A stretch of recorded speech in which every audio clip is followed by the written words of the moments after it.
la parole avec la Sentinelle.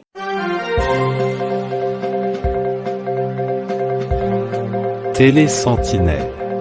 Aujourd'hui, il nous parle de Manu, son épouse, qu'il a non seulement supporté pendant les moments difficiles, mais qui lui a apporté aussi la bonne nouvelle du royaume. Shalom, bien-aimés dans le Seigneur. Nous entamons le deuxième épisode du témoignage de notre bien-aimé frère Yanis Gauthier. Ça tourne.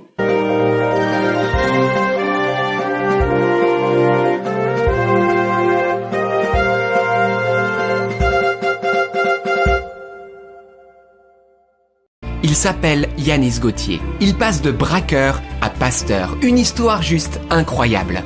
Abandonné par ses parents, il va être battu par sa belle-mère et il va finir dans la rue. Vol, violence, drogue, même braquage à main armée, il encourt 20 ans de prison.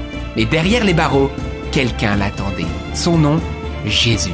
Il va rencontrer le Christ et d'une manière tout à fait miraculeuse, il va sortir de prison.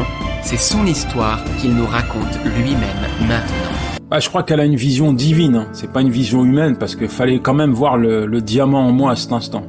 Le gars qui arrive en prison, il est vraiment abîmé, c'est un écorché de la vie, c'est un mort-vivant, il y a rien à en retirer, rien. Et il n'y a pas une once d'espérance que je peux lui donner, puisque j'encours quand même de longues années de prison.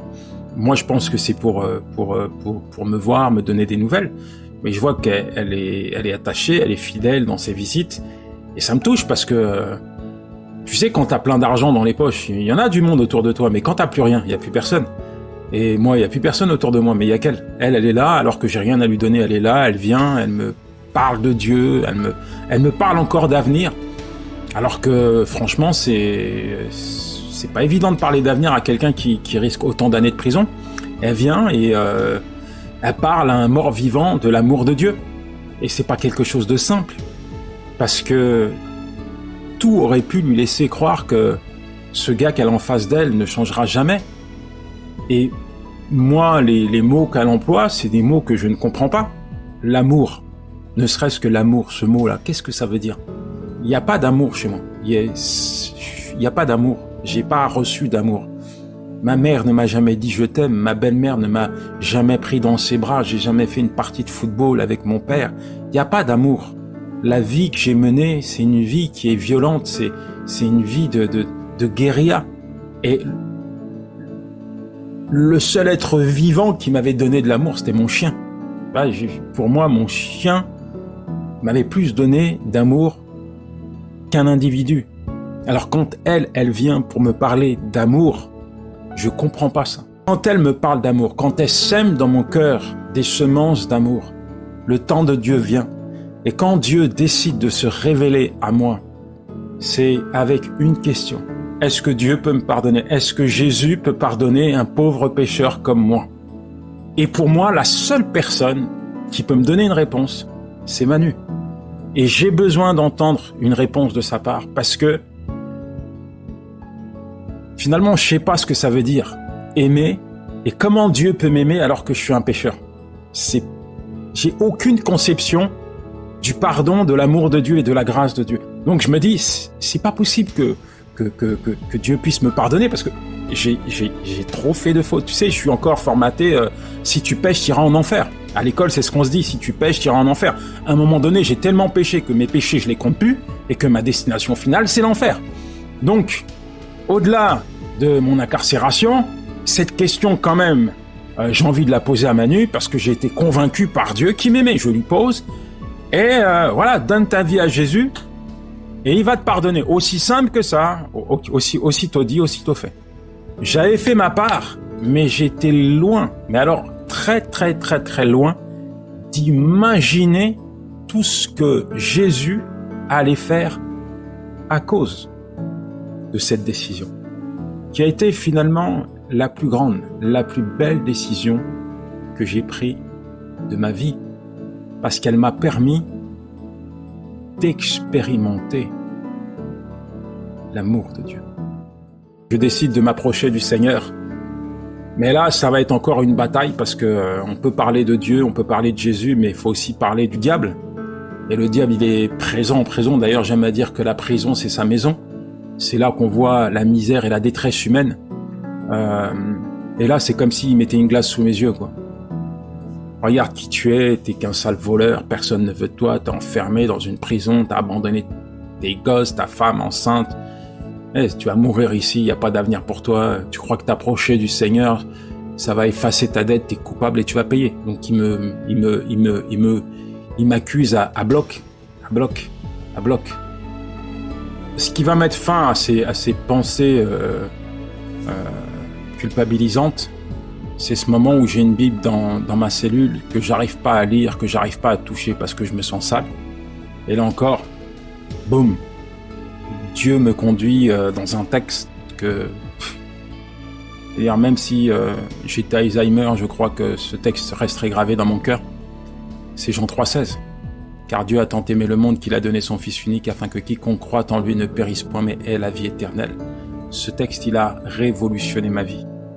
J'ai pas fait bac plus 6, j'ai un bac à sable, mais crois-moi, quand j'ai lu cette parole, c'était plus possible pour moi de croire que Dieu ne m'avait pas aimé. Chaque jour, depuis mon enfance, depuis avant même mon arrivée sur la terre, Dieu était là, Dieu veillait sur moi. C'est ma vision de la vie qui change. Et pour moi, c'est Dieu qui est en train de me parler. Yanis, je peux faire quelque chose pour toi. Yanis, je peux te sortir de là. Yanis, je peux faire un miracle dans ta vie. Et tu vois, tous les gars qui faisaient partie de ma vie, de mon entourage, dans ce milieu carcéral, je découvre que... Mais j'ai rien à voir avec eux. J'ai plus rien à voir. Il n'y a plus de sujet de discussion. Mon avenir, il n'est pas là. Quand on est en promenade, on discute du prochain coup dehors. Ouais, j'ai un compte à quoi, on pourra faire ci. Mais là, non. Moi, je veux juste devenir un père et un mari. C'est tout. Même si ma vision change, ma situation ne change pas. On arrive aux dernières semaines de la grossesse de Manu. Et puis, on était là au parloir, on priait. Elle va mettre cet enfant au monde. Je suis content. Elle va revenir dans un mois avec le bébé. Et puis, quand je quitte Manu, le directeur demande à me voir. Et puis il me dit, j'ai reçu un fax là de la juge d'instruction. Il dit, des gens comme vous, on les garde au chaud ici, je comprends pas, nanani, nanana. Mais qu'est-ce qu'il y a, monsieur? Ce fax stipule que la juge a décidé de vous libérer provisoirement. Faites votre pactage et rentrez chez vous. Quand j'entends ça, je dis, vous êtes en train de me faire une blague. C'est pas possible. C'est pas explicable. Et il me dit, vous voulez rester là? Je lui dis non. Ah, ça va, je vais rentrer à la maison. Bien-aimés dans le Seigneur, l'épisode d'aujourd'hui nous apprend comment on peut gagner les âmes par amour. Manu a compris comment gagner l'âme d'un braqueur de banque. C'est ce que la parole du Seigneur nous enseigne. Retour à la parole.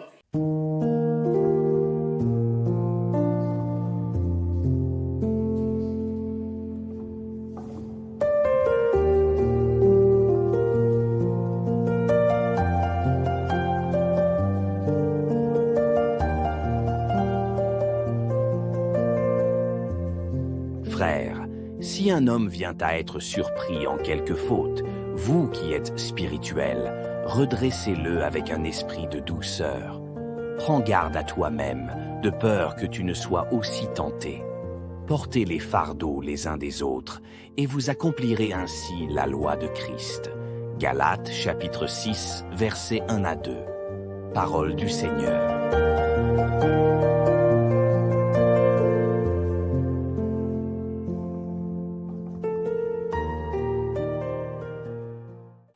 Shalom bien-aimés dans les Seigneurs.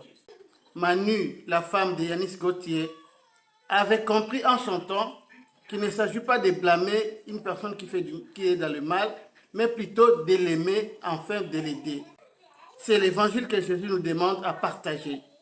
C'était là le deuxième épisode du témoignage de Yanis Gauthier, des braqueurs à pasteurs.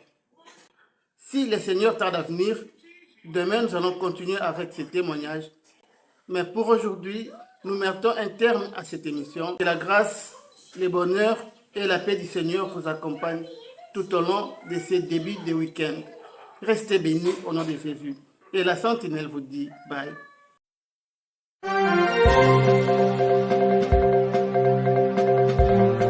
Télé Sentinelle, la chaîne chrétienne sur YouTube qui vous ouvre les écluses de la parole de Dieu avec la sentinelle Michael N. Peoy.